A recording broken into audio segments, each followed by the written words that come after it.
Your kids' inheritance can be split up in the divorce process. So when you distribute your assets through a will, it's typically going to be a lump sum payout to them, or it's going to be retitling property into their name. And at that point, those assets are subject to being split up in their divorce. Now, a way to get around this is to put your assets inside of a revocable trust. That way you're controlling how those assets are being distributed and keeping them out of the divorce proceedings.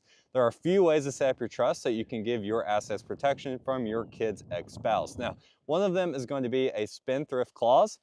This keeps your kids from using the assets inside the trust or distributions from the trust as collateral for getting loans. Another one is going to be event-based distributions. Instead of giving them lump sums, monthly payments, or annual payments, you're basing the distributions on events. This would be things like when they graduate college, when they have healthcare needs, when they have educational needs, etc. And then the last one is going to be keeping the property inside of the trust and not distributing that property to them and putting it in their name. So that way the trust owns that property, your kids do not own it, and they don't have any way to put marital funds into that property, making it marital property. Uh, if you want help setting any of this up and you use one of our trusts, your assets will avoid the probate process, or we will do probate for free. Click the link in the bio, fill out the form, and schedule a time to talk to someone on our team.